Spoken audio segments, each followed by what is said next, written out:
Bismillahirrahmanirrahim. Assalamualaikum warahmatullahi wabarakatuh. Alhamdulillahi rabbil alamin. Wabihi nasta'inu ala umuri dunya waddin. Wa sallallahu ala nabiyyina Muhammadin wa ala alihi wa sahbihi ajma'in. Amma ba'd. Kita panjatkan puja dan puji syukur kehadirat Allah Tabaraka wa Ta'ala. Pada kesempatan pagi menjelang siang yang berbahagia kali ini, kita masih kembali diberi kekuatan, kesehatan, hidayah serta taufik dari Allah Jalla wa Ala, sehingga kita bisa menghadiri acara pengajian di Masjid Ahmad Dahlan di Komplek UMP. Kita berharap semoga Allah Subhanahu wa Ta'ala berkenan untuk melimpahkan kepada kita semuanya ilmu yang bermanfaat, sehingga bisa kita amalkan sebagai bekal untuk menghadap kepada Allah Jalla wa Ala. Amin. Salam dan salam semoga senantiasa tercurahkan kepada junjungan kita Nabi besar Muhammad sallallahu alaihi wasallam, kepada keluarganya, sahabatnya dan umatnya yang setia mengikuti tuntunannya hingga di akhir nanti. Para hadirin dan hadirat yang kami hormati dan juga segenap pendengar Radio Fika Insani 88.8 FM di Purbalingga, Purwokerto, Banjarnegara, Banyumas, Cilacap, Wonosobo, Kebumen dan sekitarnya, dan juga para pemirsa Yufid TV yang semoga senantiasa dirahmati oleh Allah Azza wa Jalla. Suhail bin Amr. Siapa? Suhail bin Amr. Siapakah dia?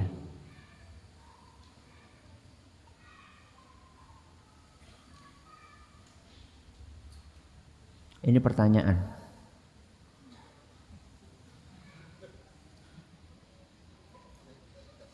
Suhail bin Amr, siapa dia?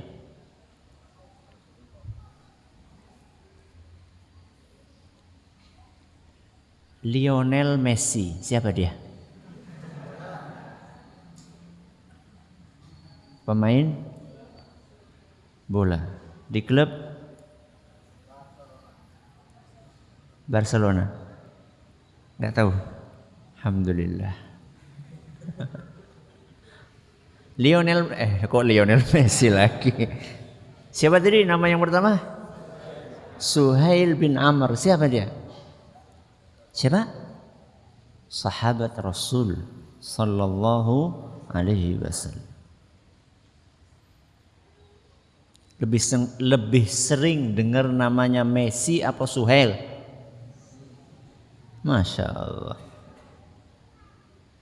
Sahabat Rasul sallallahu alaihi wasallam. Dahulu sebelum beliau masuk ke dalam agama Islam, beliau adalah sosok orator ulung. Seorang yang ketika naik ke podium, maka ceramahnya, khutbahnya akan menyihir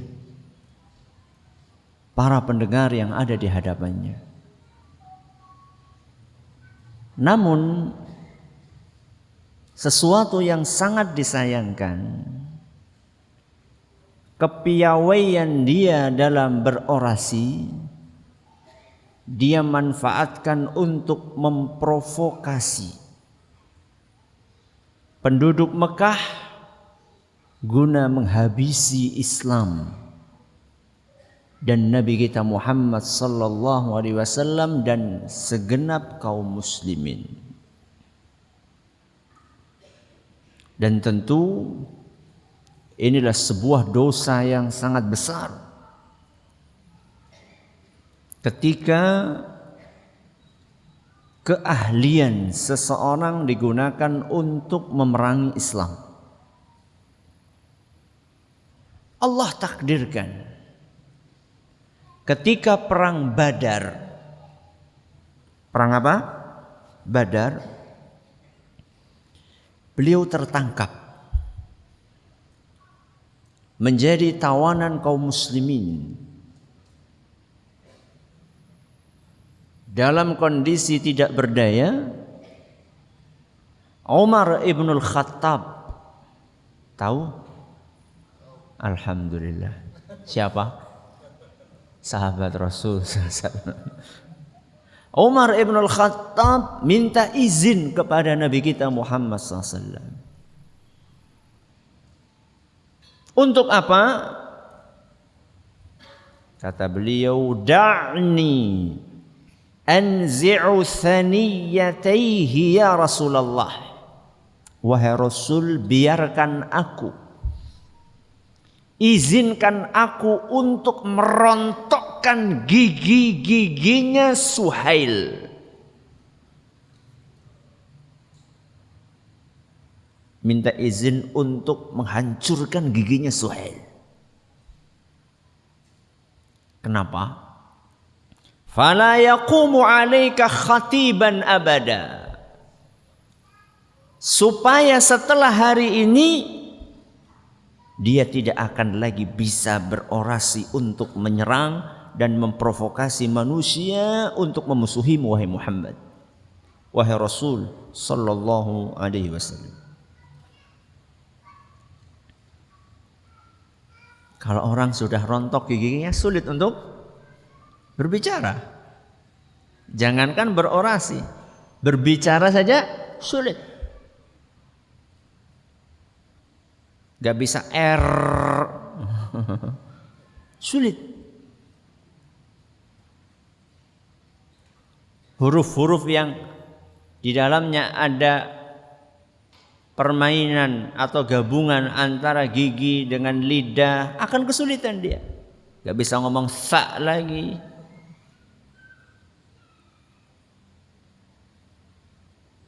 Maka kelebihannya akan hilang. Itu alasan Umar minta izin kepada siapa? Rasulullah sallallahu alaihi wasallam. Apa jawaban beliau sallallahu alaihi wasallam? Kata beliau, da'hu ya Umar. Biarkan dia wahai Umar. Jangan engkau sentuh dia wahai Umar. Jangan engkau sakiti dia wahai Umar, fasayaqumu maqaman tahmaduhu alaih. Suhail ini suatu saat dia akan melakukan sesuatu, akan berbuat sesuatu yang membuatmu akan memujinya. Biarkan dia. Suatu saat nanti dia akan melakukan sebuah aktivitas. Dia akan berbuat sesuatu yang engkau sendiri akan kagum dengan apa yang dia lakukan. Singkat cerita, Suhail masuk Islam. Suhail masuk Islam. Dan terjadilah mukjizat yang sudah dikabarkan oleh Nabi kita Muhammad sallallahu alaihi wasallam. Apa itu? Ketika Nabi kita Muhammad sallallahu alaihi wasallam wafat, ketika beliau sallallahu alaihi wasallam meninggal dunia, tidak sedikit kabilah-kabilah Arab yang murtad.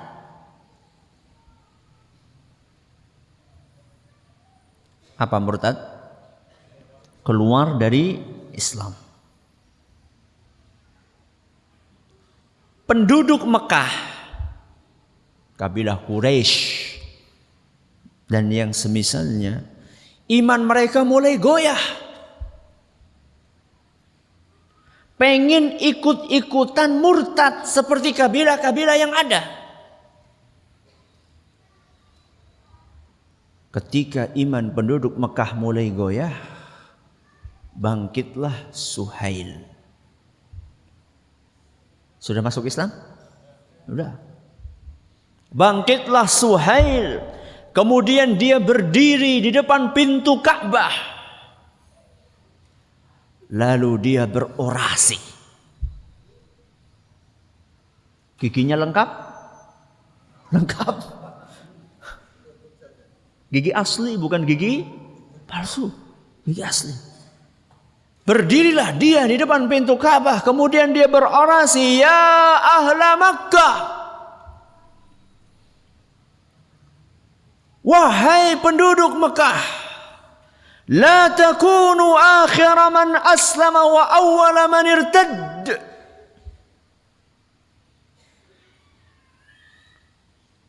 Bukankah kalian adalah orang yang terakhir kali masuk ke dalam Islam? Kapan mereka masuk Islam? Ketika penaklukan kota Mekah. Idza jaa nasrullahi wal fath. Terus wa ra'aitan nasa yadkhuluna fi dinillahi afwaja. Jadi penduduk Mekah itu banyak yang masuk Islamnya telat. Begitu melihat orang-orang pada masuk Islam, dia ikut masuk Islam. Ketika masih sedikit mereka nggak mau. Ketika melihat orang pada ngaji baru berangkat, si ngaji sedikit lah, izin. Maka Suhail pun berkata, mengingatkan penduduk Mekah, wahai penduduk Mekah, kalian ini orang yang terakhir kali masuk Islam. Jangan sampai kalian menjadi manusia yang pertama kali murtad. Aib atau tidak? Wis telat. Bali ini gasik dewek.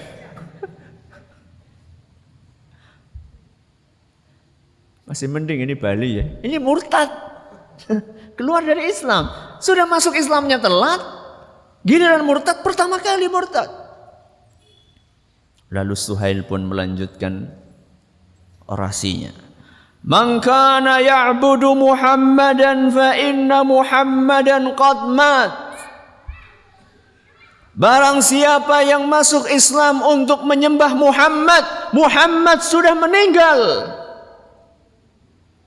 Wa man kana ya'budullah fa innallaha hayyun la yamut. Dan barang siapa yang beribadah kepada Allah, masuk Islam untuk menyembah Allah, sungguh Allah maha hidup dan tidak akan pernah mati. Begitu mendengar orasi yang disampaikan oleh Suhail, penduduk Makkah yang hampir ikut-ikutan murtad gak jadi murtad. Saat itulah Umar tersenyum, bangga dengan apa yang dilakukan oleh siapa? Suhail. Seorang yang punya masa lalu gelap. Bukan hanya kafir, akan tetapi kafir dan menyerang Islam. Akan tetapi dia bisa move on. Apa artinya move on? Move artinya pindah. On, kok nyala? On off? Apa on? On the table. Apa on the table? Di atas. Apa Ustaz pindah ke atas gitu Ustaz? Bukan. Move on itu bahasa Inggris aslinya.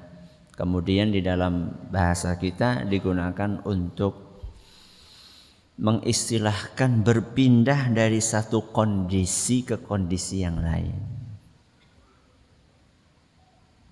Kalau anak-anak muda sekarang saat diputus oleh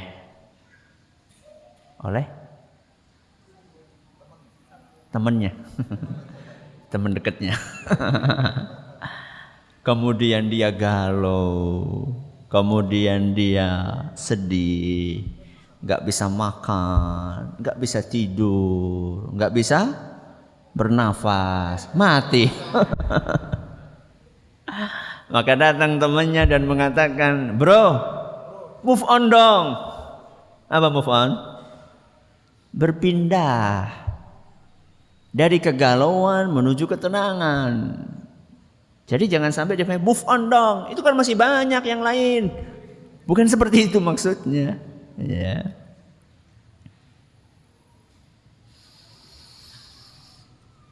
Kenapa sih kok kita harus move on?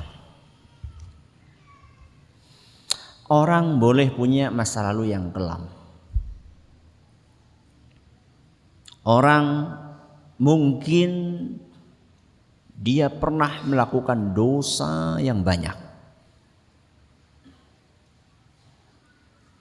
Ibarat seorang yang kepleset, jatuh ke kubangan comberan, kotor.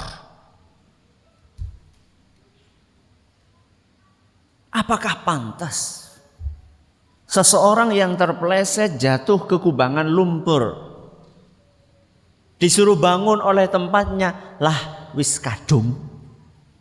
Apa pantas? Sudah terlanjur, sekalian saja ngelangi. Bukan hanya berenang, menyelam. Apa pantas seorang muslim seperti itu? Dan amat disayangkan, ilustrasi yang tadi saya sampaikan, kepleset, masuk ke lumpur, disuruh bangun, malah bernyaman-nyaman di situ. Ilustrasi itu mungkin dalam dunia nyata tidak kita temui mungkin. Akan tetapi dalam praktek keseharian tidak sedikit orang-orang yang ketika terjerumus kepada perbuatan dosa diingatkan, tidak mau. Wis kadung. Sudah terlanjur. Padahal Allah Subhanahu wa taala berfirman dalam sebuah hadis qudsi yang diriwayatkan oleh Imam At-Tirmidzi, dan beliau menyatakan hadis ini hasan, dan Syekh Al-Albani juga menyatakan hal yang serupa. Allah Subhanahu wa taala berfirman, ya bna Adam, wahai anak Adam, lau balagat dhunubuka ananas samai, andaikan dosamu menumpuk sampai ke langit. Dosa ditumpuk sampai ke langit. Berapa banyaknya? Enggak terhitung. Andaikan dosamu sampai ke langit, tsumma astaghfartani, kemudian engkau mau beristighfar, engkau mau mohon ampun kepadaku, ghafartu laka wala ubali, Allah katakan aku akan ampunimu dan aku tidak peduli sebanyak apapun dosa yang kamu lakukan. Allah Subhanahu wa taala melanjutkan firman-Nya, ya bna Adam, wahai anak Adam, lau ataitani biqurabil ardi khataya, andaikan engkau datang menghadapku dalam keadaan mengusung dosa sebesar bumi,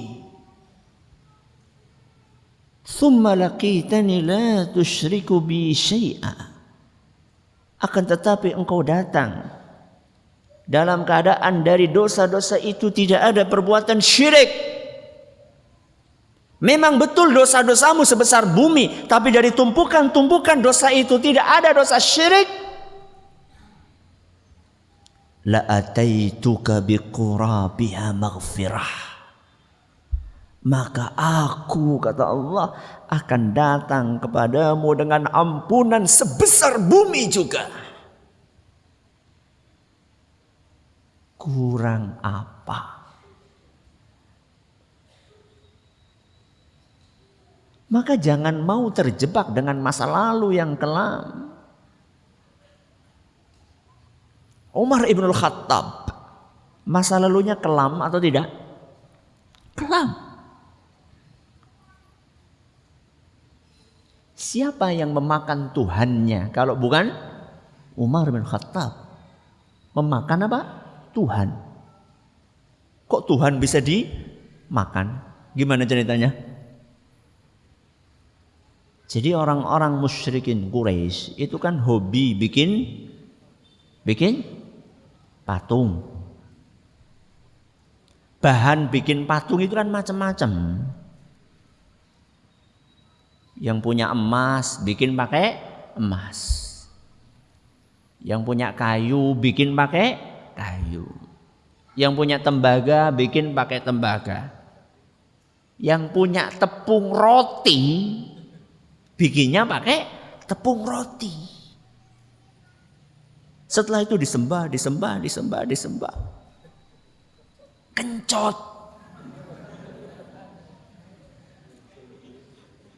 Orang duwe panganan. Terus minta izin. Nun sewu nggih. Kula nyuwun tangane. Itu Umar bin Khattab dulunya. Tapi kemudian beliau move on. Beliau tinggalkan masa kelam itu, masuk Islam. Membela Nabi kita Muhammad SAW, beribadah, beramal saleh. Sampai Nabi kita Muhammad SAW bersaksi, Umar fil jannah. Apa artinya? Umar pasti masuk surga. Jaminan untuk masuk surga.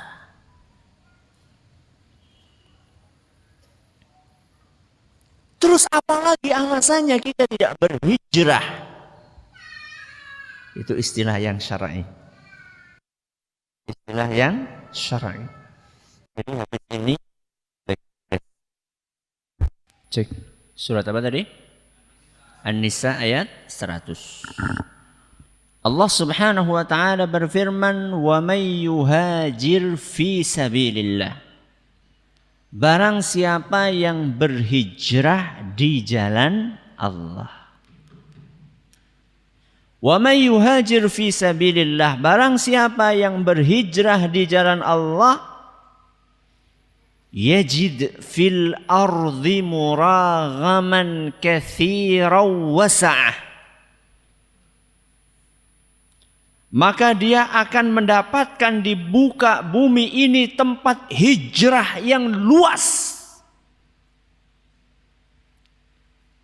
Dan segala sesuatu yang banyak. Di dalam ayat ini Allah menjanjikan bahwa orang yang mau berhijrah, maka dia akan diberi jalan-jalan keluar yang banyak dan luas. Bukan 1 atau 2 atau 3 atau 4. Allah mengatakan muraghaman katsirah. Muraghaman katsira. Katsira banyak. Bukan cuma 1, 2, 3. Akan tetapi Allah akan kasih jalan yang banyak buat dia di hadapannya. Maka apalagi yang membuat seseorang terhalang untuk berhijrah? Apalagi yang ditakutkan? Yang menjanjikan itu adalah Allah Subhanahu wa taala. Kecuali kalau kita tidak yakin dengan janjinya Allah. Kalau sampai kita tidak yakin dengan janjinya Allah, terus janji siapa lagi yang akan kita yakini? Allah kan gak pernah ingkar janji. La yukhliful mi'ad. Allah itu gak pernah ingkar janji. Ustaz, ngomong-ngomong hijrah apa Ustaz? Dari tadi kita ngomong hijrah, tapi hijrahnya belum didefinisikan. Definisi yang terbaik tentang kata hijrah ini ada di dalam hadis Rasul SAW. Beliau sallallahu alaihi wasallam bersabda dalam sebuah hadis yang diriwayatkan oleh Imam Bukhari, al-muhajiru, orang yang berhijrah adalah man hajara manahallahu anhu. Orang yang berhijrah adalah orang yang meninggalkan apa-apa yang dilarang oleh Allah. Jadi definisi hijrah itu meninggalkan sesuatu yang dilarang oleh Allah.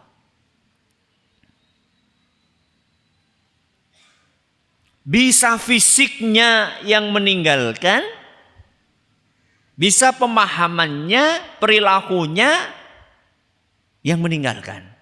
Kalau fisiknya contohnya berpindah, berhijrah dari sebuah tempat yang di situ seseorang tidak bisa menunaikan ajaran Islam dengan baik. Karena faktor apa? Lingkungan. Berpindah menuju tempat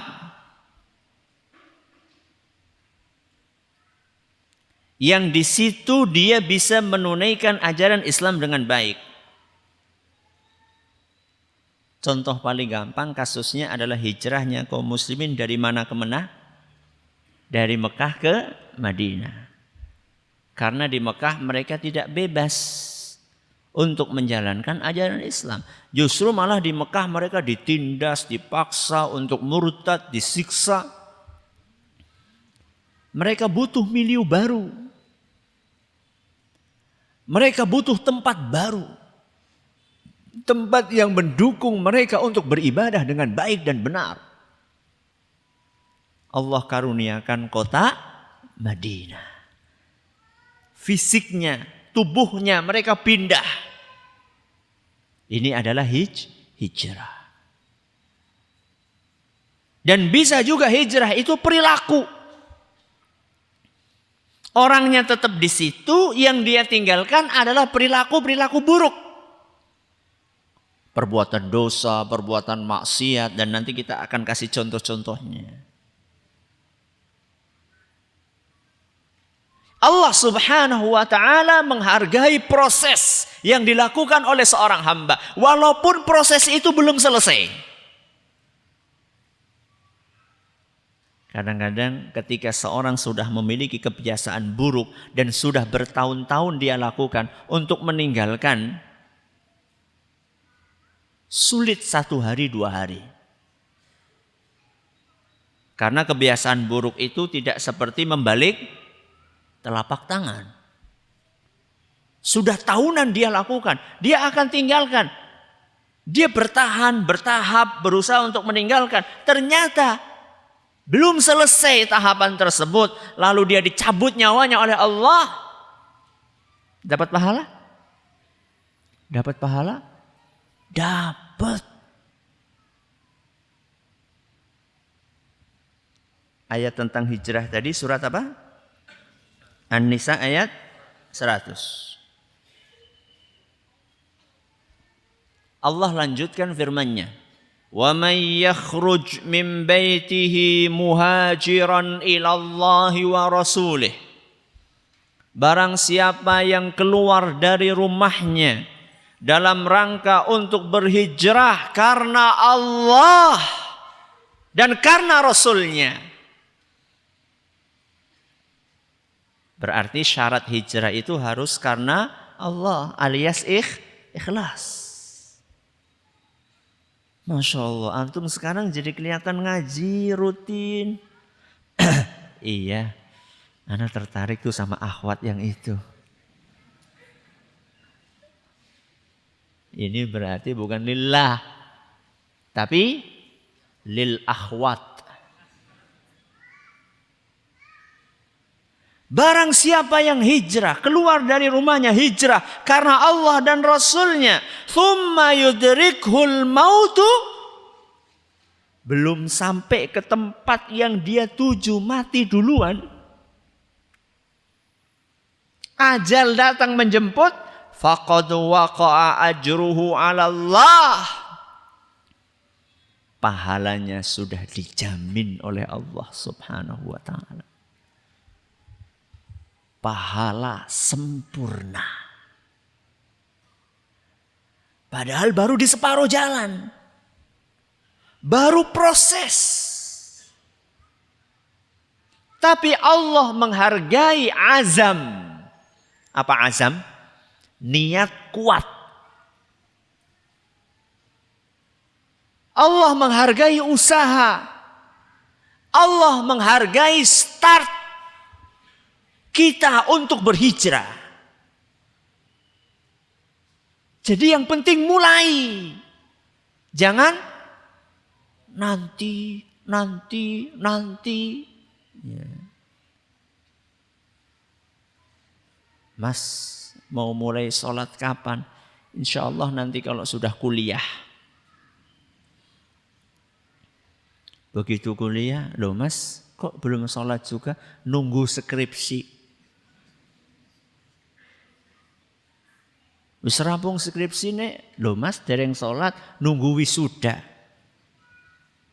Wisuda urung sholat nunggu apa? Nunggu mati. Mulai, sudah mulai, start. Walaupun mungkin di sana sini banyak kekurangan, manusia memang tempatnya kekurangan. Maka Allah Subhanahu wa taala menyebutkan, barang siapa keluar dari rumahnya, hijrahnya tulus, ikhlas karena Allah, akan tetapi belum sampai ke tempat tujuan, mati duluan, faqad waqa'a ajru 'ala Allah. Pahalanya sudah dijamin sempurna oleh Allah Subhanahu wa taala, akan dia dapatkan. Kenapa? Wa kana Allahu ghafurar rahim. Sesungguhnya Allah itu ghafur. Apa ghafur? Maha pengampun, Rahim, Maha penyayang. Dosa-dosa yang lampau yang kita lakukan, sebanyak apapun, kalau kita mau taubat dan kita tulus ikhlas di dalam taubat kita, tidak ada tendensi duniawi di balik hijrah kita. Semata-mata ingin mendapatkan ampunan dari Allah, maka Allah akan ampuni. Tidak cukup sampai di situ, Allah kasih pahala sempurna seperti orang yang hijrahnya sampai ke tujuan. Karena Allah itu Rahim. Allah itu penyayang. Ya.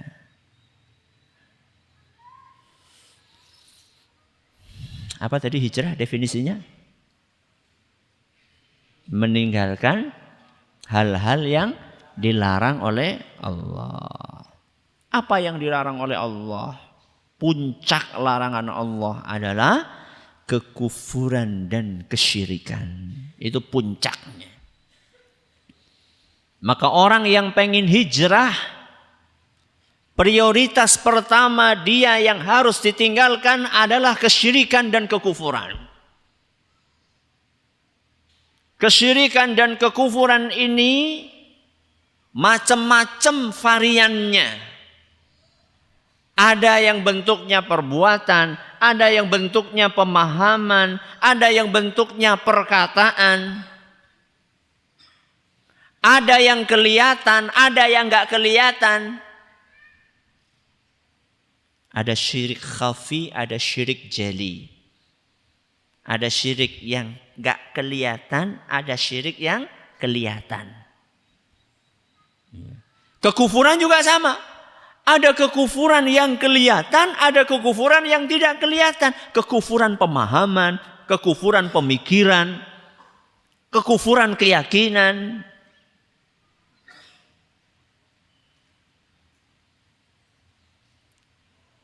pluralisme dengan pluralitas. Sama atau beda? Sama atau beda? Lawang genah-genah. Beda. Pluralisme dengan apa? Pluralitas. Bedanya apa? Isme karo itas.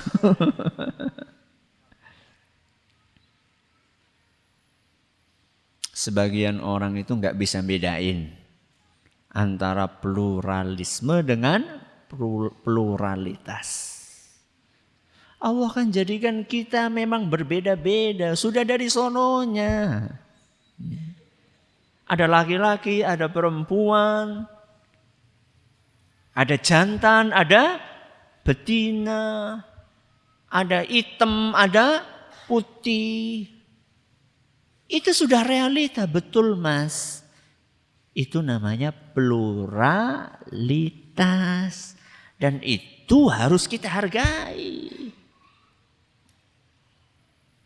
Dan tidak mungkin kita hidup di dunia ini tanpa mengakui adanya pluralitas. Bahkan sampai taraf menghargai. Makanya di dalam agama kita ada kata atau ada ayat yang berbunyi lakum dinukum waliyadin. Agamamu ya agamamu, agamaku ya agamaku. Ini gak usah kita ajari, kita alhamdulillah memahami hal tersebut. Akan tetapi pluralisme, menganggap seluruh agama sama. Lawong beda kok dianggap sama. Laki-laki dengan perempuan, sama apa beda? Beda, masa mau disamakan? Berarti kok nek sing lanang macul, sing wadon macul. Ya. Tidak bisa disamakan. Sesuatu yang turun dari langit dengan sesuatu bikinan manusia enggak sama. Sesuatu yang turun dari langit wahyu Allah subhanahu wa ta'ala. Itu sempurna, tidak mungkin ada salahnya. Bikinan manusia penuh dengan kekurangan dan kesalahan. Masa mau disamakan? Ada pengagumnya Ronaldo di sini? Ada? Tidak? Ada loh. Cuman nggak berani ngacung. Sudah hijrah Ustadz. Jenengan yang tadi sebelum pengajian mengagumi Ronaldo. Sekarang kan sudah enggak ya. Kalau tadi itu Ronaldo itu sama kayak pemain bola kelas RT. Terima? Terima atau tidak? Oh ngawur. Pemain terbaik dunia kok disamakan dengan pemain RT. Ya gak sama lah. Itu Anda gak terima. Sesuatu yang berbeda antara manusia dengan manusia, Anda gak terima ketika disamakan. Al-Quran, kitab suci, firman Allah, mau disamakan dengan primbon?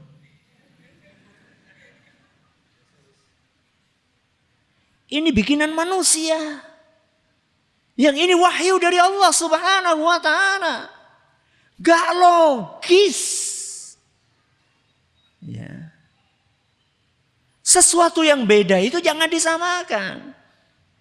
Dan pluralisme ini pun ditolak oleh seluruh agama. Bukan cuma oleh agama Islam saja. Karena memang beda. Sesuatu yang beda nggak usah disamakan. Tuhannya beda. Ya. Tuhan kita satu, Tuhan agama lain mungkin lebih dari satu. Dan mereka juga nggak mau untuk dijadikan Tuhannya jadi satu. Sebagaimana kita juga tidak mau Tuhan kita dijadikan banyak. Sudah. Lakum dinukum waliyadin. Ya. Hijrah.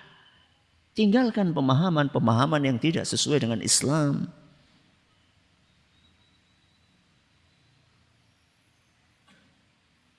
Hijrah, tinggalkan ketergantungan kepada selain Allah. Sudah saatnya kita hanya menggantungkan diri kita kepada Allah. Itu yang Allah pesankan di dalam Al-Quran. Surat Al-Furqan ayat 58. Surat Al-Furqan ayat 58. Allah berfirman, wa tawakkal 'alal hayyil ladzi la yamut.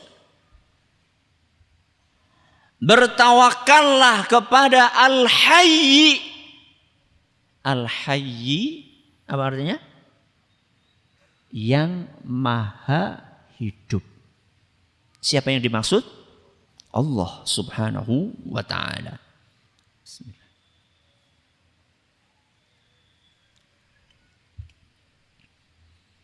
Bergantunglah dalam setiap urusanmu kepada yang maha hidup, alladzi la yamut, yang tidak akan mungkin pernah mati, yaitu Allah Subhanahu wa ta'ala. Mungkin dahulu pernah bergantung kepada selain Allah. Sudah saatnya kita berhijrah. Tinggalkan ketergantungan kita kepada selain Allah. Bergantunglah hanya kepada Allah. Wa tawakkal. Bertawakallah kalian kepada yang maha hidup. Selain Allah ada 3 jenis makhluk hidup yang bakalan mati. Yang kedua, mantan makhluk hidup. Apa? Mantan makhluk hidup. Siapa? Orang yang sudah mati. Yang ketiga, benda mati. Selain Allah ada 3. Yang pertama apa tadi? Makhluk hidup yang bakalan mati. Yang kedua, mantan makhluk hidup yang sudah mati. Yang ketiga, benda mati. Yang pertama, makhluk hidup. Contohnya, nyong pada, saya dan Anda. Ini makhluk hidup. Alhamdulillah si urip. Yang kedua, mantan makhluk hidup. Contohnya, ya kae sing pada neng kuburan. Terus yang ketiga, benda mati. Contohnya, batu, keris, semar mesem, semar mendem, ya, besi kuning, ya. Ini semuanya benda mati. 3-tiganya ini nggak boleh kita bergantung kepadanya. Bergantung itu hanya kepada yang maha hidup yang tidak akan mati. Siapa? Allah. Sama makhluk hidup saja nggak boleh kita bergantung. Karena dia bakalan mati. Kalau kehidupan kita gantungkan, urusan kita gantungkan kepada makhluk hidup.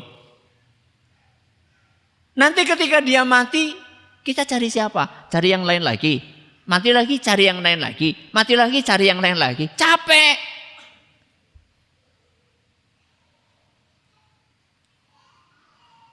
Terus yang kedua, mantan makhluk hidup. Sudah mantan masih ditawakali. Mereka yang sudah meninggal, untuk ngurusi nasib mereka sendiri mereka bingung. Kok kita datang-datang tambah bikin bingung. Mbah jaluk nomor mbah. Wong mati takoni nomor. Ada? Ada? Bukan ini orang. Wong dia lagi bingung menghadapi pertanyaan malaikat malah dijaluki nomor.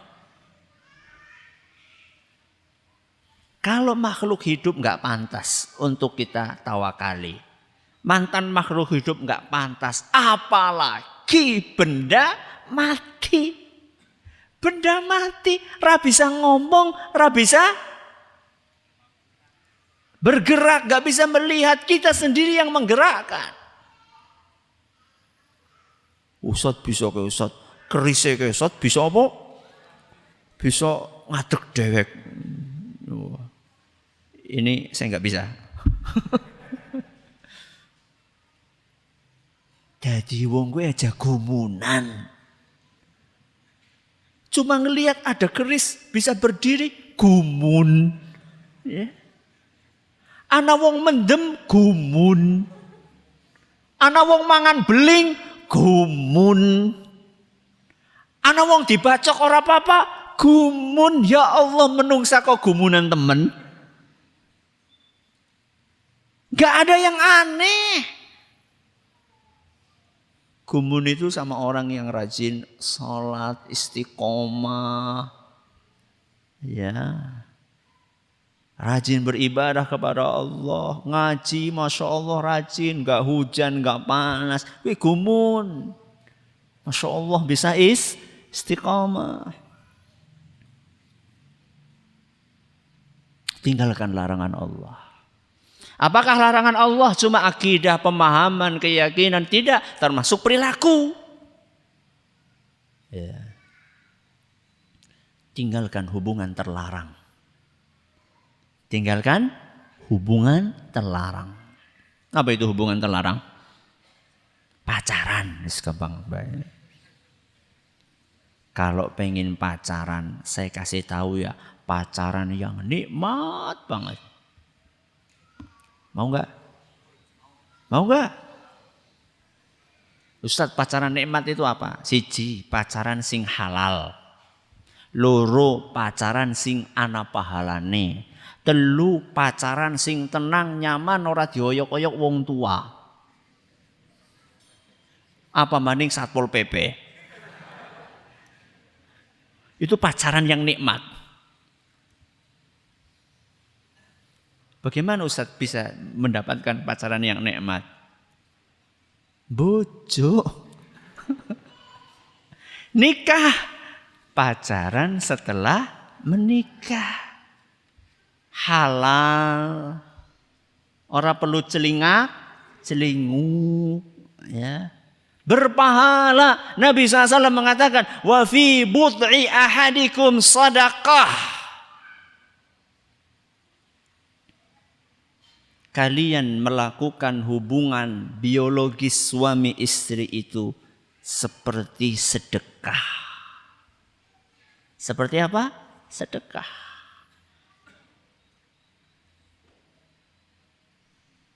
Berarti dapat pahala? Pahala. Sedekah kan dapat pahala. Ya. Tenang. Kenapa? Karena halal. Gak perlu takut, gak perlu khawatir. Ya. Ini perilaku. Ya. Setiap hal-hal yang dilarang oleh Allah Subhanahu wa ta'ala tinggalkan. Penampilan yang tidak syar'i. Ya. Pakai jilbab itu ya jilbab beneran, jangan jilbob. Apa jilbob? Ya. Berpakaian tapi telanjang. Ya. Fungsinya pakaian itu kan untuk menutup sesuatu yang seyogyanya tidak terlihat. Itu fungsinya pakaian. Qad anzalna 'alaikum libasan yuwari sawatikum warisha. Wahai anak Adam, kata Allah, kami telah turunkan kepada kalian pakaian. Apa fungsinya? Yuwari sawatikum. Untuk menutup aurat kalian. Warisha, dan sebagai perhiasan. Para ulama membagi bahwa tujuan berpakaian itu satu untuk menutup aurat, kedua untuk perhiasan. Tujuan utama yang primer, yang satu apa yang kedua? Yang pertama. Tujuan utama berpakaian adalah untuk menutup aurat. Kemudian pakaian itu punya tujuan sekunder. Tujuan yang kedua adalah untuk perhiasan.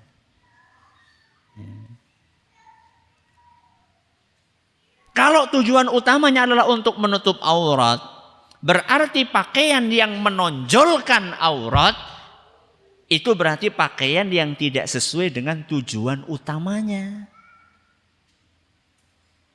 Pakaian-pakaian yang membuat stalaktit dan stalagmit terlihat, paham?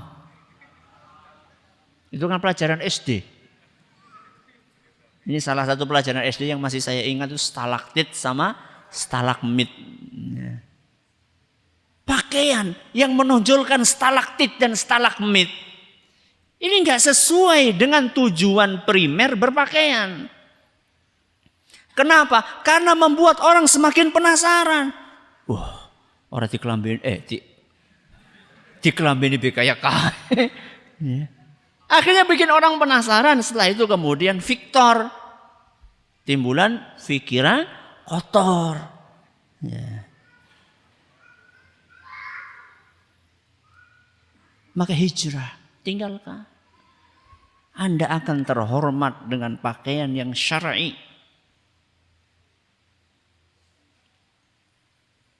Seorang ikhwan pun, seorang laki-laki pun ketika melihat ada wanita yang pakaiannya seksi, dia malas untuk menjadikan wanita itu sebagai calon istrinya. Kalau sebagai sesuatu yang dinikmati sesaat, mungkin sebagian laki-laki suka. Jadi jangan baper. Jangan terbawa apa? Perasaan. Cuma gara-gara, wah, bungaku, engkau adalah bunga yang tercantik di kampus ini. Langsung. Ya. Padahal laki-laki ini ngomong yang sama kepada seluruh wanita yang dia temui. Walaupun tidak semua laki-laki itu seperti itu. Cuman banyak yang seperti itu. Saya sebagai laki-laki harus objektif. Menyebutkan kenyataan pahit itu. Ya. Jangan mau terbawa perasaan. Serius. Ya kalau misalnya ada seorang ikhwan mendekati akhwat. Kemudian kelihatan serius. Kalau memang serius sana. Langsung temui orang tuaku. Gentleman. Nah, itu baru laki-laki sejati. Bukan kucing-kucingan di belakang. Itu enggak gentleman. Ya. Hijrah. Tinggalkan sesuatu yang dilarang oleh Allah. Setiap hijrah pasti ada ujiannya. Setiap hijrah pasti ada ujiannya. Allah berfirman dalam surat Al-Ankabut. Surat Al-Ankabut. Ayat pertama sampai ayat yang ketiga. Alif Lam Mim. Ini ayat yang pertama. Ayat yang kedua. Ahasiban nasu an yutraku an yaqulu amanna wa hum la yuftanun. Apakah para manusia mengira ketika mereka sudah mengatakan kami beriman, mereka akan dibiarkan oleh Allah tanpa diuji? Kalau ada prasangka seperti itu prasangka yang salah.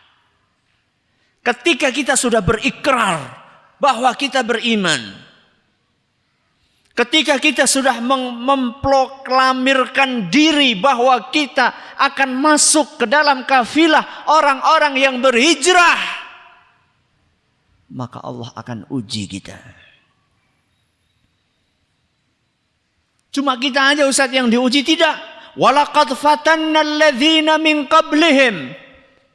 Dan kami juga telah menguji orang-orang sebelum mereka. Abu Bakar diuji, Umar diuji, Utsman diuji, Ali diuji. Imam Ahmad, Imam Syafi'i, Imam Malik, Imam Abu Hanifah, Imam Bukhari. Ulama-ulama kita semuanya diuji.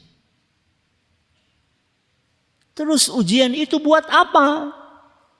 Fala ya'lamannallahu alladhina sadaqu wa la ya'lamannal kadzibin.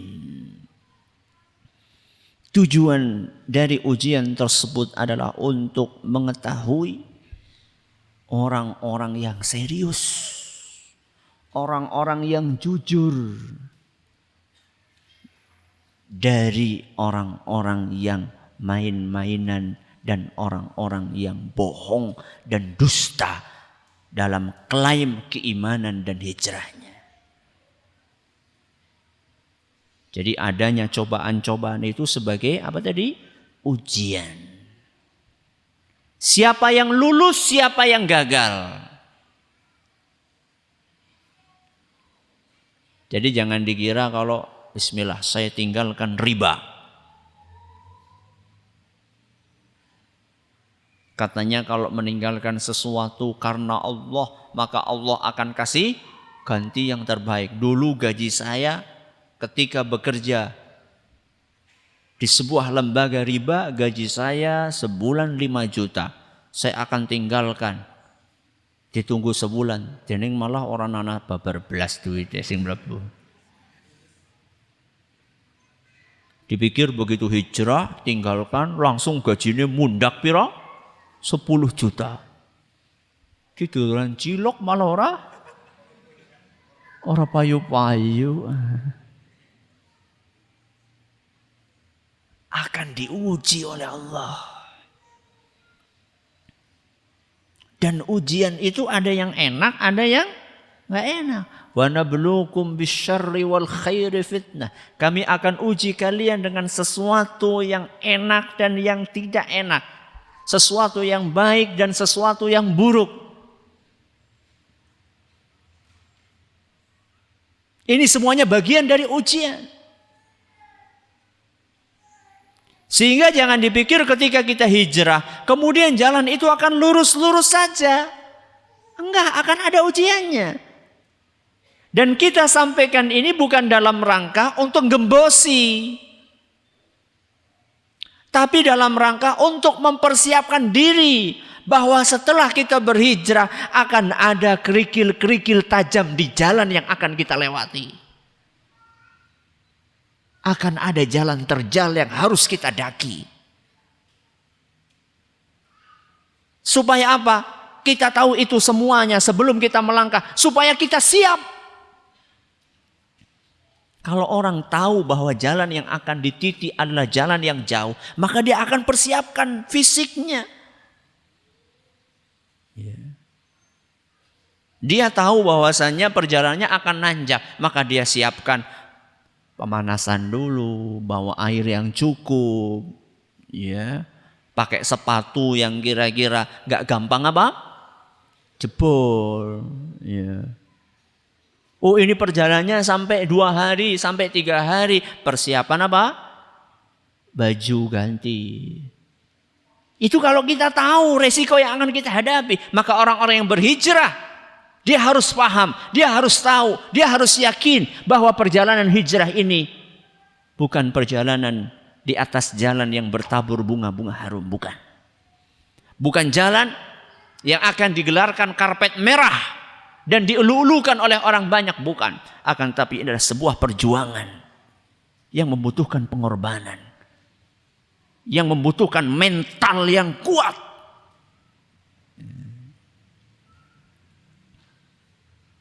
Ustadz, ujian itu kan berat Ustadz. Nanti kalau kita nggak berhasil melewatinya bagaimana Ustadz? Modalnya. Modal utama supaya seseorang bisa istiqamah di dalam hijrah. Dengan ini kita tutup kajian kita pada kesempatan kali ini. Modal istiqamah dalam hijrah. Apa Ustaz? Prioritas perbaikan batin. Apa? Prioritas perbaikan batin. Batin itu maksudnya hati.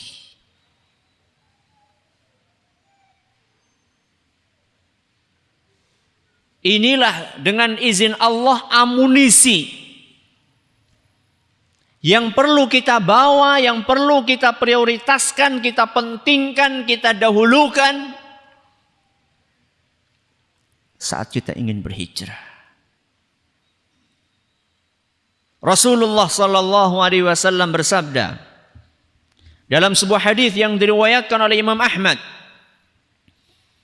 dan hadis ini dinilai hasan oleh Imam As-Suyuti dan Syekh Al-Albani.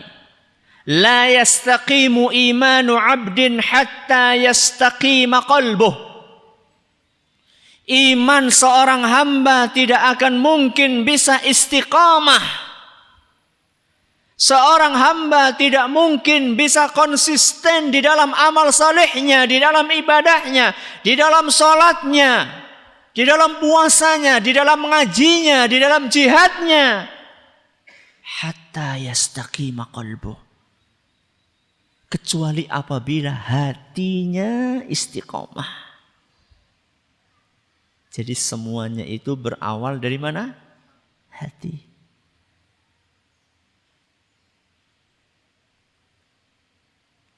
Jadi kalau pengen istiqomah nggak pacaran, kecuali kalau sudah apa tadi? Sah. Ya. Dapat ijazah dan ijab sah. Masya Allah, senang banget itu ya. Ijazah dan ijab sah. Ya. Kalau pengen istiqomah seperti itu, perbaiki hati. Bahwa kita lakukan ini semata-mata karena Allah. Kita lakukan ini tulus, ikhlas karena Allah. Kita tinggalkan maksiat ini karena takut kepada Allah, bukan takut kepada manusia. Ini namanya perbaikan hati. Saya tinggalkan riba karena saya yakin bahwa riba ini akan menghancurkan. Bahwa riba ini akan memusnahkan keberkahan. Yamhaqullahu riba wa yurbis sadaqat. Allah Subhanahu wa taala akan memusnahkan keberkahan riba. Wa yurbis sadaqat, dan akan menumbuhkan keberkahan amal saleh, sedekah. Itu dorongannya. Sehingga ketika kita meniti jalan ini, kita punya kekuatan di dalam batin kita.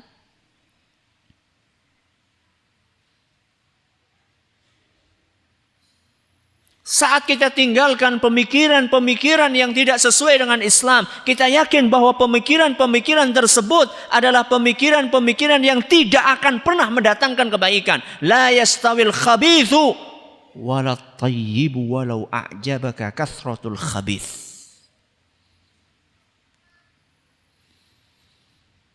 La yastawil khabithu wat tayyib. Tidak akan pernah sama antara yang jelek dengan yang baik. Tidak akan pernah sama. Karena memang tidak sama. Ya. Kita yakin bahwa hal-hal yang diharamkan oleh Allah Subhanahu wa taala pasti akan mendatangkan keburukan. Cepat atau lambat, dirasa atau tidak, di dunia atau di akhirat. Ketika seorang punya motivasi seperti itu, maka dengan izin Allah Subhanahu wa taala dia akan istiqomah dalam hijrahnya. Ustaz, berarti yang penting hatinya, Ustaz. Ya. Ya atau tidak? Pertanyaan. Ya atau tidak?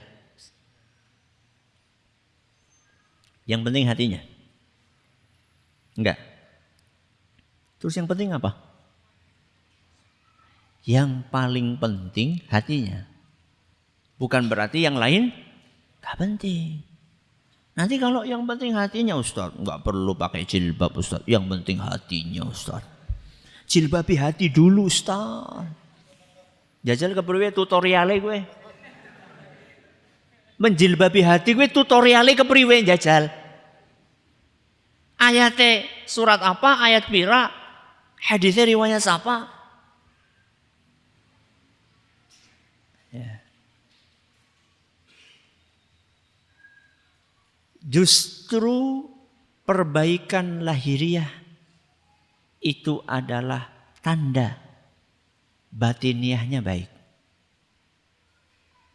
Apa?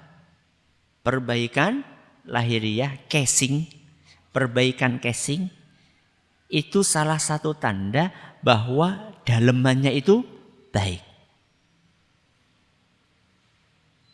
Alias kalau orang itu betul-betul hatinya berjilbab, maka tubuhnya juga akan berjilbab.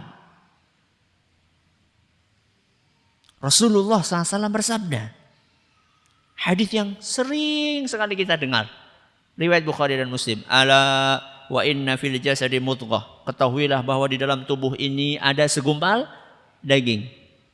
Idza salahat salahal jasadu kullu, kalau segumpal daging ini benar, baik, maka seluruh fisiknya akan ikut baik. Sebaliknya, wa idza fasadat fasadal jasadu kullu, kalau segumpal daging ini rusak, maka seluruh fisiknya akan rusak. Ala wahyal qalb. Apa? Qalbu, hati. Berarti kalau ada yang rusak luarnya, itu sumbernya dari mana? Hati yang rusak. Ya. Istiqomah bukan berarti nggak pernah kepleset. Ya. Istiqomah itu bukan berarti nggak pernah melakukan perbuatan dosa, bukan. Karena yang bisa seperti itu adalah malaikat. Dan kita bukan malaikat. Istiqomah itu adalah ketika seorang hamba terjerumus kepada perbuatan dosa, dia cepat sadar dan bangkit kembali. Dia cepat beristighfar. Dia cepat mohon ampun kepada Allah. Ketika dia lari dari komunitas yang baik, sesaat dia akan kembali lagi ke komunitas tersebut. Dan kita harapkan komunitas ini jangan menolak. Kadang-kadang ada sebuah fenomena yang tidak baik. Saat melihat ada teman yang awalnya ngaji kemudian gak kelihatan lama gitu. Karena sedang jatuh tadi. Begitu datang lagi, ente ngapain aja? Udah sana-sana. Wong ini mau kembali kok malah ditolak, dirangkul. Ya. Karena manusia itu berpotensi untuk melakukan perbuatan dosa dan maksiat. Ketika ada yang kembali, dukung dia. Jangan bantu setan untuk membiarkan dia tenggelam di dalam kubangan dosa dan maksiat. Kita simpulkan kajian kita pada kesempatan yang berbahagia kali ini.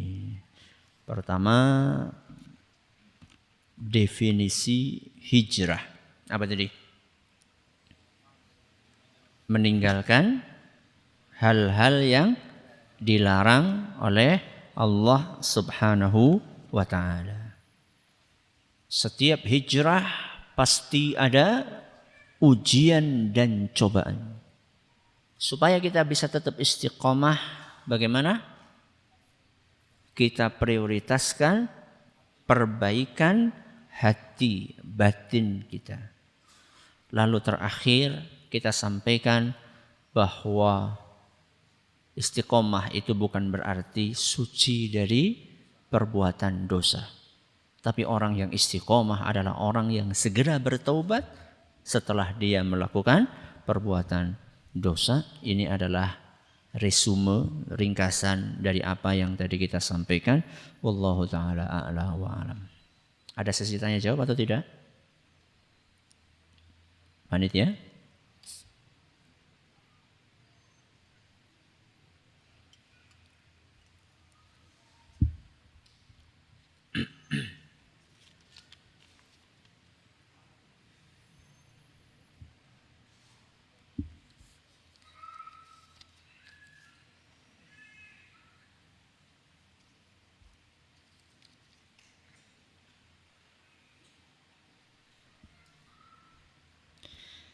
Ustadz, adakah pacaran yang islami?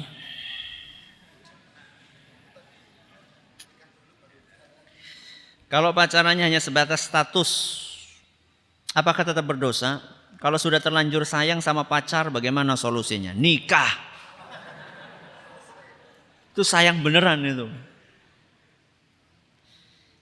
Ada nggak Ustadz pacaran yang islami? Ada. Tadi pacaran setelah nikah itu pacaran yang islami. Ya.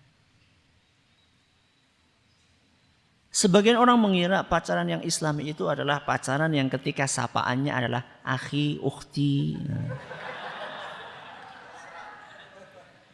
Kalau yang nggak islami itu adalah yang panggilannya beb, say, yang, peyang. Itu islami. Pacaran yang islami itu adalah pacaran yang kalau ketemu gimana akhi, sudah sholat duha apa belum? Nah.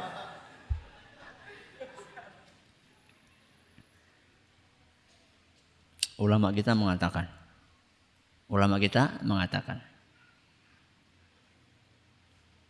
jangan sampai kita tertipu dengan tipu daya setan.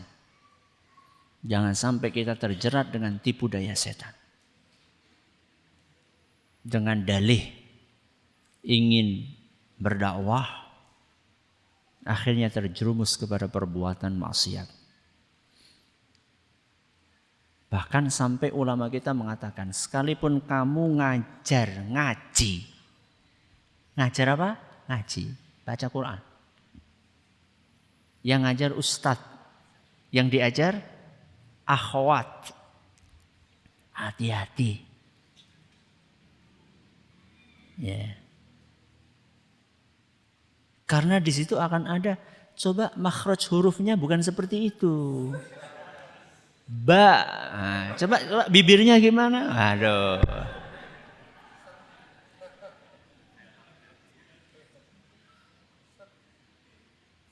Bahaya.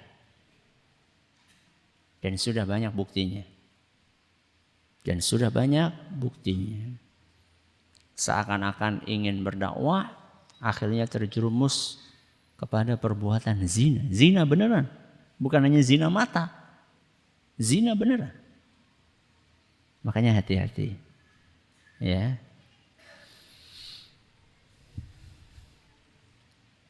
Ustadz, bagaimana cara mengatasi ketika semangat ibadah turun dan teman-teman masa lalu mengajak kembali kebiasaan yang dulu?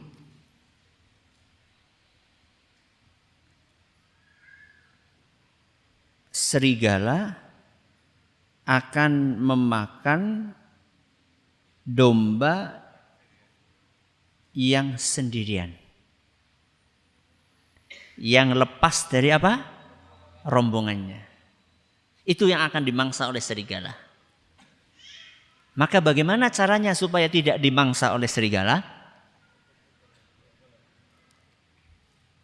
Berada di dalam sebuah komunitas. Diakui atau tidak diakui, manusia itu kumpulan komunitas. Jadi ketika kita berkomunitas, jangan malu. Karena diakui atau tidak diakui, manusia itu adalah kumpulan komunitas. Tinggal kita akan berkomunitas dengan orang-orang yang baik atau berkomunitas dengan orang-orang yang tidak baik. Manfaatnya komunitas apa? Manfaatnya ketika kita berkomunitas dengan orang-orang yang baik, saat kita tergoda untuk melakukan hal yang baik, ada orang-orang yang mau mengingatkan kita. Ibarat kita akan terjatuh ke sebuah jurang, ada orang yang mau megangin tangan kita, ditarik lagi. Itulah fungsinya komunitas. Wah, nanti jadi eksklusif dong Ustadz. Bukan itu tujuannya. Tujuannya adalah memperkuat iman. Saat iman kita kuat, kita berusaha untuk mendakwahi dan mewarnai orang lain di luar komunitas kita. Bukan kita terus-terusan di situ, tidak berusaha untuk berinteraksi dengan yang lain, tidak. Lah ini belum kuat apa-apanya sudah pengen mewarnai, malah jadinya diwarnai. Ya. Satu, komunitas. Yang kedua, doa kepada Allah. Di dalam Al-Quran ada doa namanya ada doa bunyinya Rabbana la tuzigh qulubana ba'da idh hadaitana. Apa artinya? Ya Allah, jangan jadikan hati kami ini goyah setelah Engkau memberikan hidayah kepada kami. Dalam hadis Rasul SAW ada doa, ya muqallibal qulub, wahai yang membolak-balikkan hati, tsabbit qalbi ala dinik. Ya. Jadikan hatiku istiqomah di atas agamamu.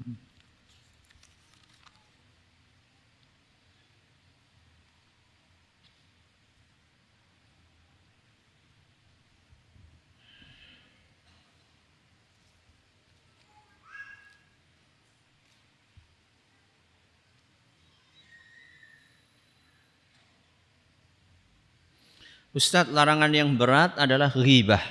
Bagaimana cara untuk menghindari ghibah? Caranya diam. Caranya diam. Rasulullah SAW bersabda, "Man kana yu'minu billahi wal yaumil akhir falyaqul khairan aw liyasmut." Barang siapa yang beriman kepada Allah dan hari akhir, hendaklah dia berkata baik atau diam. Kalau enggak bisa ngomong baik, apa? Diam. Diam saja, sudah diam. Gampang? Gampang? Diam. Mingkem. Mingkem angel. Lebih sulit mana? Bicara atau tidak bicara? Kalau secara logika, bicara itu kan membutuhkan energi. Butuhkan energi tenggorokan, mulut harus gerak-gerak. Kalau mingkem apa? Gak ngapa-ngapain. Gampang toh? Gampang. Tapi masalahnya bicara itu syahwat. Ustaz, syahwat? Iya. Makanya orang itu senang ngomong. Karena ngomong itu syahwat. Dan syahwat ini harus dikekang. Itu cara menghadapi syahwat itu dikekang, diikat syahwat ini. Karena kalau syahwat dibiarin, itu akan semakin menjadi-jadi. Makanya orang Arab mengatakan, an-nafsu katifli. Syahwat, hawa nafsu itu seperti bayi. Seperti apa? Bayi. Intuh milhu syabba ala hubbir radha'i. Seandainya engkau biarkan syahwat tersebut tanpa dikekang, seperti bayi yang tidak pernah disapih, maka sampai mahasiswa pun masih netek. Ustaz mana ada Ustaz mahasiswa netek Ustaz. Kalau nggak percaya coba bayi itu dibiarkan nggak disapih. Pernah ada kejadian, saya diceritain oleh seorang yang sampai anak SD kelas 6 masih netek. Kan sudah gak keluar asinya Ustaz, kebiasaan. Itulah nafsu. Nafsu itu kalau dibiarkan keterlaluan. Terus seharusnya bagaimana? Wa in taftimhu yanfatimu. Harus disapih. Kalau disapih, dia akan berhenti. Tapi pertama kali disapih, protes? Protes enggak? Oh iya, ini belum pada nikah, enggak tahu. Dulu loh ketika Anda masih bayi itu. Oh sudah lupa Ustaz. Bayi itu ketika disapih, dia itu pasti protes. Nangis, marah-marah, ngelempar-ngelempar. Ibunya bagaimana? Apakah akan, ayo tetek lagi? Enggak. Dia akan berusaha semampunya. Kadang pakai tensoplas, kadang pakai minyak kayu putih, kadang pakai brotowali. Yes. Pokoknya berbagai cara sampai akhirnya bayi ini berhenti. Nafsu itu ketika dikekang dia akan protes. Tapi apakah kita akan ikuti protes nafsu itu atau kita akan mencari berbagai cara seperti seorang ibu berusaha mencari berbagai cara menghalangi anaknya supaya tidak netek lagi.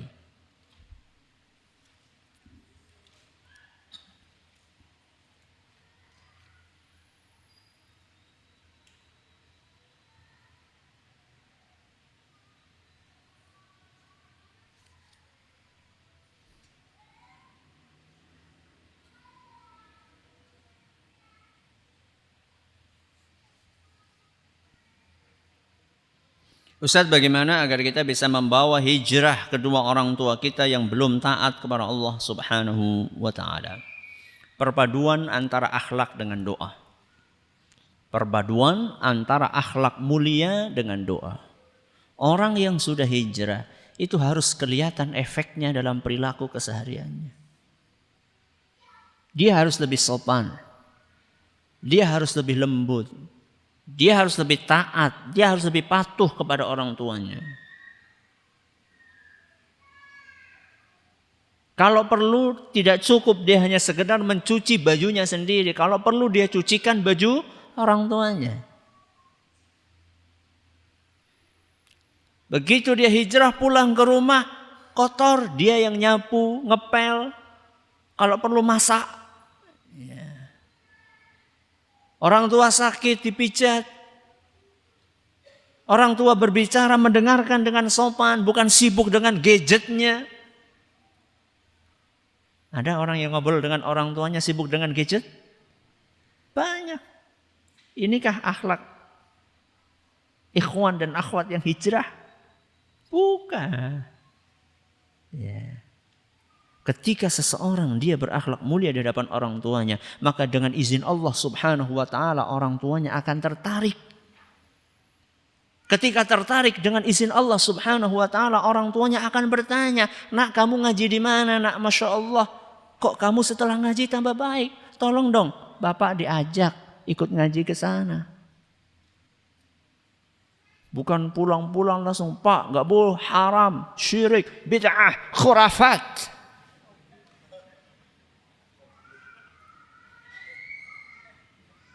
Bapaknya, "Le, kamu sinau apa, Le?"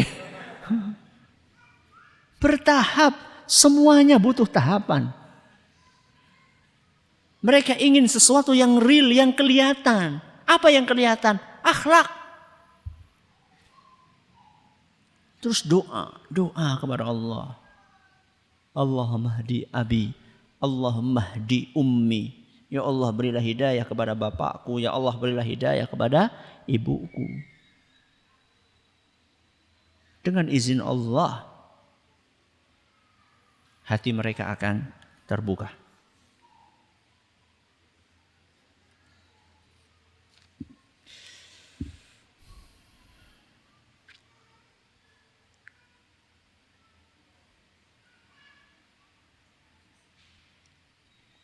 Ustadz, saya ingin bertanya, saya dekat dengan seorang laki-laki. Kami hanya teman tanpa hubungan apapun.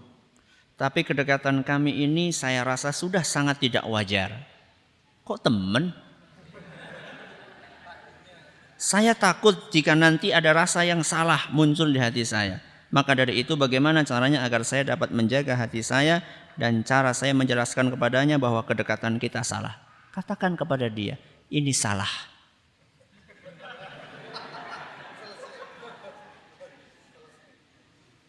Ya jamaah, sesuatu yang simpel jangan dibuat susah.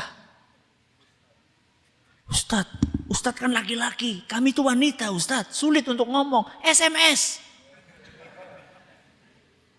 Gak bisa Ustadz tangannya, sudah saya tulisin SMS-nya, Anda kirim. Orang Arab mengatakan as-sarahatu rohah.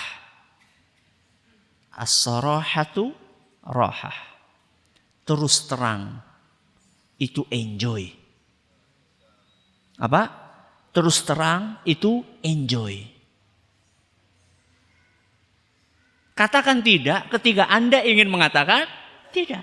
Katakan iya ketika Anda ingin mengatakan iya. Jangan antara iya dan tidak, bingung.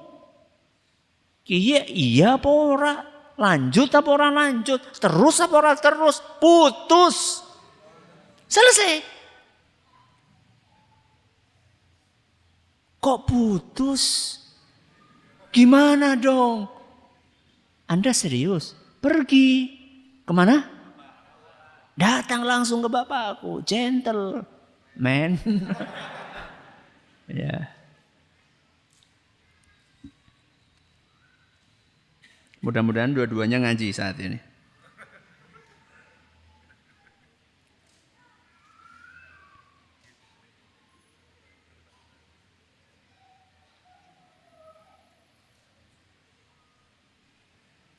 Ustadz, bagaimana supaya bisa istiqomah, tetap menjaga iman setiap saat, seringkali pada saat uzur. Ini mungkin datang bulan. Iman semakin turun, bagaimana mempertahankan dan amalan apa saja yang masih dapat dilakukan saat uzur atau datang bulan. Sebagian muslimah memiliki pemahaman yang keliru tentang masalah datang bulan atau haid. Dikiranya wanita yang haid itu libur ibadah. Salah. Ini pemahaman yang keliru.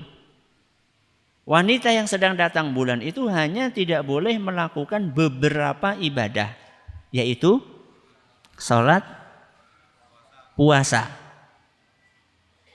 memegang mushaf Al-Quran. Yang boleh masih banyak. Zikir, mengkaji Islam, mendengarkan pengajian, membaca Al-Quran tanpa memegang. Bisa pakai HP juga boleh. Bisa. Jadi ketika sedang datang bulan itu yang gak boleh sholat, puasa. Yang lainnya masih banyak ibadah yang bisa dilakukan. Dan maaf, karena pemahaman yang salah itu sering banyak wanita atau akhwat yang kesurupan ketika dia sedang datang bulan. Faktornya satu, emosinya labil. Wanita datang bulan itu emosinya labil karena kondisi fisiknya nggak enak, nggak nyaman, labil, gampang marah, emosi. Sudah seperti itu nggak ibadah. Itu sasaran empuk siapa? Syaitan. Ustadz, bagaimana caranya agar tidak sering merasa galau, terutama masalah jodoh? Ini pengajian-pengajian apa sih? Ini kayak jadi pengajian pernikahan. Bagaimana caranya agar ikhlas melepaskan seseorang? Supaya ikhlas, Anda harus yakin bahwa Anda tidak memiliki dia. Belajarlah dari tukang parkir. Belajarlah dari tukang parkir. Tukang parkir itu, di hadapan dia itu ada berapa motor, dari yang paling kinclong sampai yang paling butut.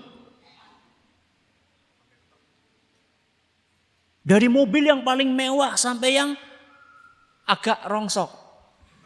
Ya. Di hadapan dia semuanya. Tapi begitu pemiliknya datang ngambil, pemiliknya datang ngambil. Apakah tukang parkir itu protes? Enggak. Malah ketika dia lepas, dia sambil senyum, matur nuwun Pak. Kenapa dia bisa seperti itu? Karena dia tahu, dia yakin bahwa ini bukan milik dia. Ketika kita sulit untuk melepas seseorang, kita harus yakin bahwa itu bukan milik kita. Dia itu milik siapa? Allah. Makanya ketika ada orang ditimpa musibah, apa doanya? Inna lillahi. Apa artinya? Kita ini punyanya Allah. Terus? Wa inna ilaihi raji'un. Kita semuanya akan kembali kepada Allah. Dan yakinlah, kalau kita beriman, apapun yang ditakdirkan Allah itu yang terbaik. Ingat, apa?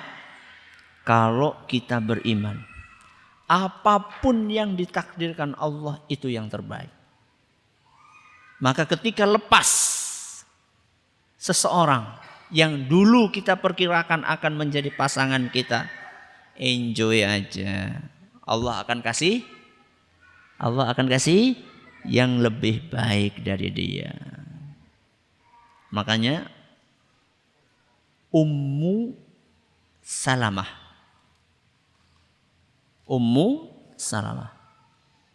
ketika suaminya meninggal dunia. Siapa suaminya? Abu Salamah. Ummu Salamah suaminya Abu Salamah. Ketika Abu Salamah meninggal dunia, sedih sekali. Karena Abu Salamah inilah tipe laki-laki sejati, suami yang setia, penyayang, sedih. Diingatkan Ummu Salamah untuk membaca doa yang diajarkan oleh Rasul SAW. Allahumma jurni fi musibati. Ya Allah, jadikanlah musibahku ini mendatangkan pahala. Wa akhlif li khairam minha. Ya Allah, berilah ganti yang lebih baik. Ummu Salamah pikir, siapa yang lebih baik dari Abu Salamah? Adakah manusia yang lebih baik dari Abu Salamah?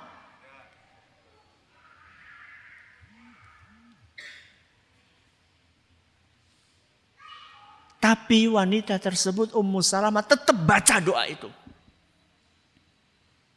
Karena dia yakin bahwa mengamalkan apa yang diajarkan Rasulullah SAW akan mendatangkan kebaikan. Tetap dia baca, ya Allah berilah ganti yang lebih baik. Ternyata Allah kasih ganti yang jauh lebih baik. Siapa? Rasulullah SAW datang melamar Ummu Salamah.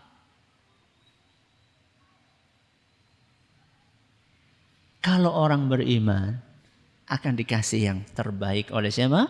Allah Subhanahu wa ta'ala. Terima kasih atas perhatiannya. Mohon atas segala kurangnya. Kita tutup dengan membaca Subhanakallahumma wa bihamdika asyhadu an la ilaha illa anta astaghfiruka wa atubu ilaik. Assalamualaikum warahmatullahi wabarakatuh.